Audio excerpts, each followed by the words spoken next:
Doctor Baba Saheb Ambedkar भारतीय संविधान के शिल्पकार और आजाद भारत के पहले न्याय मंत्री थे। अम्बेडकर जी एक जाने माने राजनेता व प्रख्यात विधिवेत्ता थे। डॉक्टर भीमराव अम्बेडकर ने दलितों के उत्थान और भारत में पिछड़े वर्ग के उत्थान के लिए अपना संपूर्ण जीवन परित्याग किया था। वो दलितों के लिए मसीहा कहलाए जाते हैं। आज समाज में दलितों को जो स्थान मिला है उसका पूरा श्रेय डॉक्टर भीमराव अम्बेडकर को जाता है। आजादी के बाद पंडित जवाहरलाल नेहरू के कैबिनेट में पहली बार अम्बेडकर जी को लॉ मिनिस्टर बनाया गया था। अपने अच्छे काम और देश के लिए बहुत कुछ करने के लिए अम्बेडकर जी को 1990 में देश के सबसे बड़े सम्मान भारत रत्न से नवाजा गया था। तो आज हम लेकर आए हैं महामानव डॉक्टर बाबा साहेब अम्बेडकर जी की जीवनी। Let us leave aside slogan. Let us leave aside words which frighten people. Let us even make concession to the prejudices of our opponent. Bring them in so that they may willingly join with us on marching upon that road, which, as I said, if we walk long enough,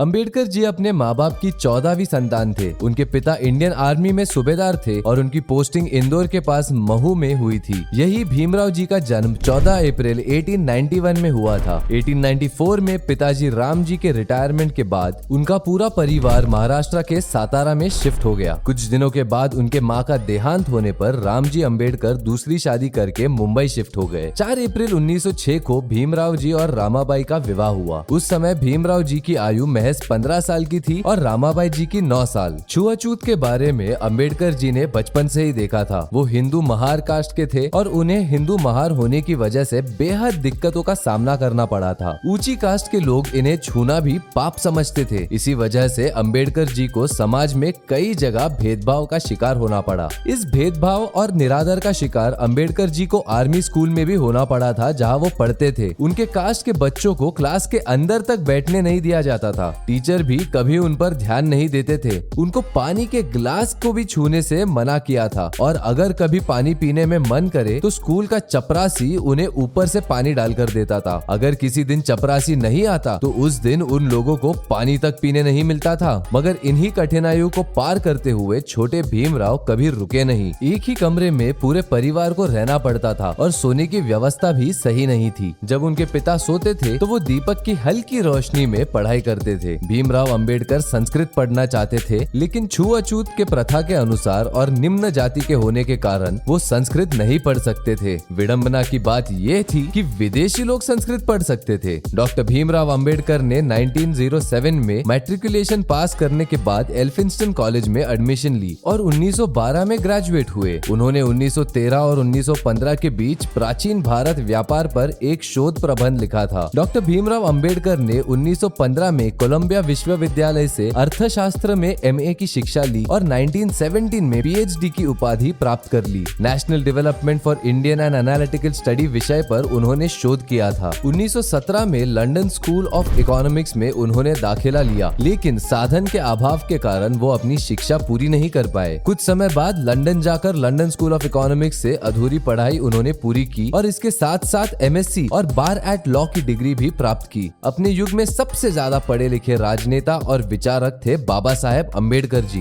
Bhimrao Ambedkar कुल 64 विषयों में master थे। उन्हें 9 भाषाओं की जानकारी थी, विश्व के सभी धर्मों की पढ़ाई की थी और उनके पास 32 डिग्रीज थी। उन्होंने लंदन स्कूल ऑफ इकोनॉमिक्स से 8 साल की पढ़ाई मात्र 2 साल 3 महीनों में पूरी कर ली थी। Doctor Ambedkar London school of economics से डॉक्टर ऑफ साइंस नामक एक दुर्लभ डॉक्टरेट की डिग्री प्राप्त करने वाले भारत के ही नहीं बल्कि पूरी दुनिया के पहले और एकमात्र व्यक्ति थे। प्रथम विश्व युद्ध के कारण उन्हें भारत वापस लौटना पड़ा था। कुछ समय के बाद उन्होंने बड़ोदरा राज्य के सेना सचिव के रूप में नौकरी प्रारंभ की। बाद में उनको Sydenham college of commerce and economics में राजनीतिक अर्थव्यवस्था के प्रोफेसर के रूप में नौकरी मिल गई। मगर doctor Ambedkar London school of economics जाना चाहते थे। छत्रपति राजश्री शाहू महाराज का बहुजन लोगों के प्रति प्रेम था और शिक्षा के प्रति उनका सम्मान था। छत्रपति शाहू महाराज ने अम्बेडकर जी और कई दलित लोगों की मदद की थी। इससे डॉक्टर बाबा बाबा साहेब अम्बेडकर को लंदन स्कूल ऑफ इकोनॉमिक्स विश्वविद्यालय में अपनी शेष शिक्षा पूरी करने में मदद मिली।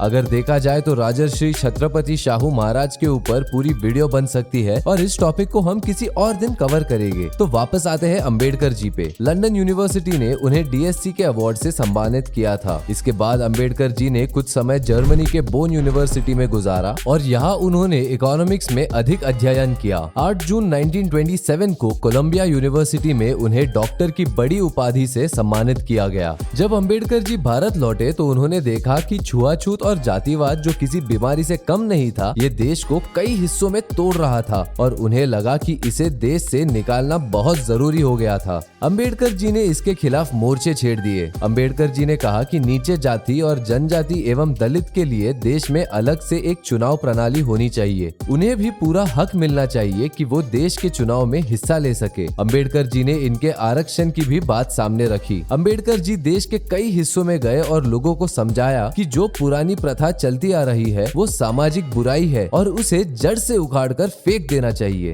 उन्होंने एक न्यूज़पेपर मुख्य नायिका अर्थात लीडर ऑफ द साइलेंट शुरू किया। एक बार एक रैली में उनके भाषण को सुनने के बाद कोल्हापुर के शासक साहूकर ने अपने पद से इस्तीफा दे दिया। इस बात का पूरे देश में बहुत हल्ला हुआ और इस बात ने देश की राजनीति को एक नई दिशा दे दी। मगर कहते हैं ना, कुछ पाने के लिए कुछ खोना भी पड़ता है। अम्बेडकर जी की पत्नी रामाबाई की लंबी बीमारी के चलते 1935 में उनकी मृत्यु हो गई। 1940 में भारतीय संविधान का ड्राफ्ट पूरा करने के बाद उन्हें बहुत सी बीमारियों ने घेर लिया था। उन्हें रात को नींद नहीं आती थी, पैरों में दर्द और डायबिटीज भी बढ़ गई थी, जिस वजह से उन्हें इंसुलिन लेना पड़ता था। इलाज के लिए वो मुंबई गए, जहां उनकी मुलाकात एक ब्राह्मण डॉक्टर शारदा कबीर से हुई, जिन्हें हम आज डॉक्टर सविता अम्बेडकर के नाम से जानते हैं। उन्होंने दूसरी शादी 15 अप्रैल 1948 को दिल्ली में की। तो दोस्तों अब बात करते हैं डॉक्टर अम्बेडकर के राजनीतिक सफर की। 1936 में अम्बेडकर जी ने स्वतंत्रता मजदूर पार्टी का गठन किया। 1937 के केंद्रीय विधानसभा चुनाव में उनके पार्टी को 15 सीट की जीत मिली। अम्बेडकर जी ने अपनी इस पार्टी को all India schedule caste party में बदल दिया। इस पार्टी के साथ वो 1946 में संविधान सभा के चुनाव में खड़े हुए, लेकिन उनकी इस पार्टी का चुनाव में बहुत ही खराब प्रदर्शन रहा। कांग्रेस व महात्मा गांधी ने अछूत लोगों को हरिजन नाम दिया था, जिससे सब लोग उन्हें हरिजन ही बोलने लगे। लेकिन अम्बेडकर जी को ये बिल्कुल पसंद नहीं आया और उन्होंने इस बात का विरोध किया। उनका कहना था कि अछूत लोग भी हमारे समाज का एक हिस्सा है और वो भी बाकी लोगों की तरह नॉर्मल इंसान है। अम्बेडकर जी को रक्षा सलाहकार कमेटी में रखा गया था और वाइसरॉय एग्जीक्यूटिव काउंसिल में उन्हें लेबर का मंत्री बनाया गया। वो आजाद भारत के पहले लॉ मंत्री थे। दलित होने के बावजूद उनका मंत्री बनना उनके लिए बहुत बड़ी उपाधि थी। अब दोस्तों बात करते हैं डॉक्टर अम्बेडकर द्वारा किए गए संविधान के गठन की।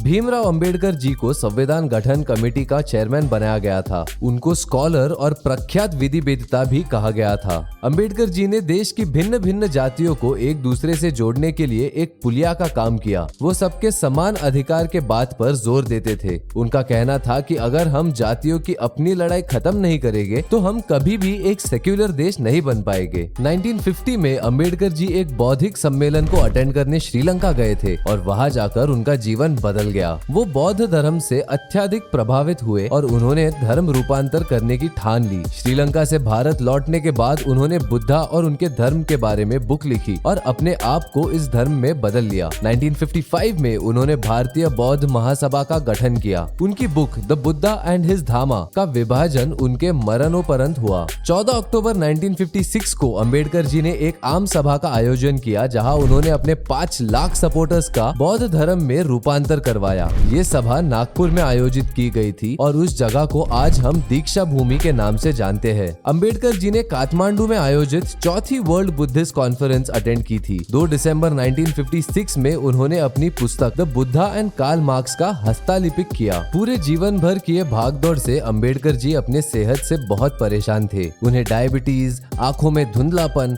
और कई तरह के अन्य बीमारियों ने घेर लिया था। 6 दिसंबर 1956 को अपने दिल्ली के घर में उन्होंने अंतिम सांस ली। उन्होंने अपने जीवन में बौद्ध धर्म को मान लिया था, इसीलिए उनका अंतिम संस्कार बौद्ध धर्म के रीति अनुसार हुआ। अम्बेडकर जी की अविश्वसनीय उल्लेखनीय कामों की वजह से उनके जन्मदिन 14 अप्रैल को डॉक्टर बाबा साहेब अम्बेडकर जयंती के नाम से मनाया जाता है। और दोस्तों, पूरी दुनिया में मनाने वाली जयंती भी बाबा साहेब अम्बेडकर जी की ही होती है। इस दिन को नेशनल हॉलिडे घोषित किया गया है और इस दिन सभी सरकारी और प्राइवेट संस्थान, स्कूल्स और कॉलेजेस का अवकाश होता है। अम्बेडकर जी ने दलित व नीचे जाति के लिए आरक्षण की शुरुआत करवाई थी। उनके इस काम के लिए आज भी देश उनका शुक्रगुजार है। दुनिया में सबसे ज्यादा स्टैचूज भी बाबा साहेब अम्बेडकर जी के ही है। वो कितने संख्या में है ये कहीं लिखा नहीं है, लेकिन कई जवाबों और कुछ तथ्यों के अनुसार बाबा साहेब अम्बेडकर जी की मूर्तियां ही सबसे ज्यादा है, क्योंकि सिर्फ भारत में ही लगभग हर गांव में उनकी एक मूर्ति स्थापित है। उम्मीद है आपको ये वीडियो पसंद आया होगा और इससे आपको कुछ नया सीखने मिला होगा। अगर आपको ये वीडियो पसंद आया हो तो प्लीज इस वीडियो को लाइक करें, अपने फ्रेंड्स के साथ शेयर करें और हमारे चैनल को जरूर सब्सक्राइब करें। वीडियो देखने के लिए धन्यवाद। फिर मिलेंगे ऐसे ही किसी रोचक कहानी के साथ ओनली ऑन अनटोल्ड स्टोरी।